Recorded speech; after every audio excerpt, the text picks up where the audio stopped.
Hi, I'm David. Have there ever been a time in your life when you've heard your mom or dad say, "Go ask your mom" or "Go ask your dad"?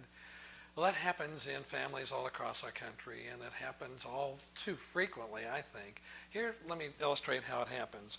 Here's dad, and here's mom. And before kids come into the family, mom and dad have a wonderful, intimate relationship with one another. They're able to talk back and forth, great eye contact with one another.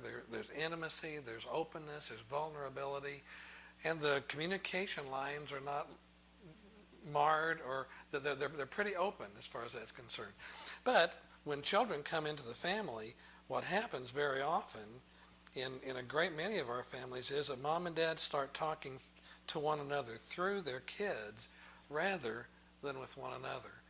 And before long, this line of communication is all but non-existent because now we're just talking through the kids and communicating. Go ask your mom. Go ask your dad.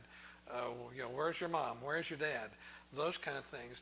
One of the things it does for kids, it puts them in really a precarious place because they become the messengers for mom and dad often.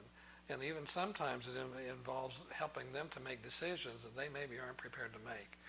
This happens in the nuclear family, but it also happens in the blended family as well. And sometimes it's very tragic what happens in a blended family because here we have a dad and a son and a mom and a daughter, and the families become divided over how they interact with the children.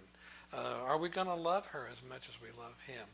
You favor him. You don't discipline her like you discipline him, and those kind of things. And it just becomes very divisive. But also, in addition, it again makes this couple lose this kind of intimacy that they should have. Well, I think that the antidote is pretty obvious, that what we have to do is we have to move the children over here to where they're still in the family constellation, they're still part of the family, but we are no longer talking through them, but we're talking to one another about how we're going to do family interactions with one another.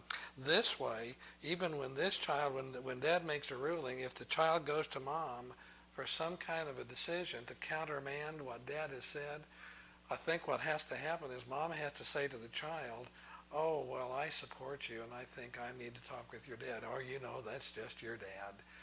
We can't do that, moms, and we can't do that, dads, either. But what we have to say to these kids is, what did your dad say? And how can I support him? Because I do support what he ruled in that instance.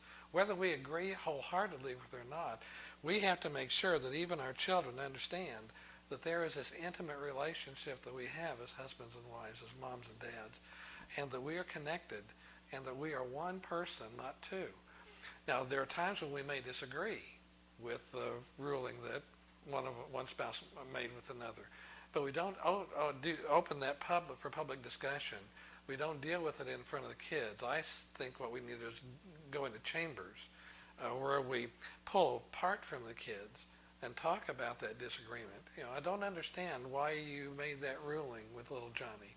Can you give me more information? Can you help me to understand all of the circumstances that made you make that decision? Because I want to be supportive and I want to have this kind of unity with you before our kids.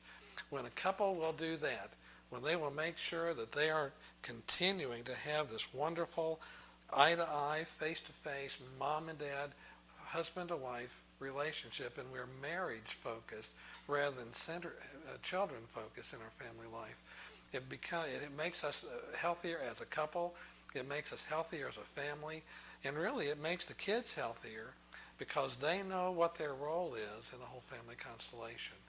So I hope that as you communicate with one another when you're working with your children, that you don't communicate through them, but you communicate with one another and with them one-on-one as well.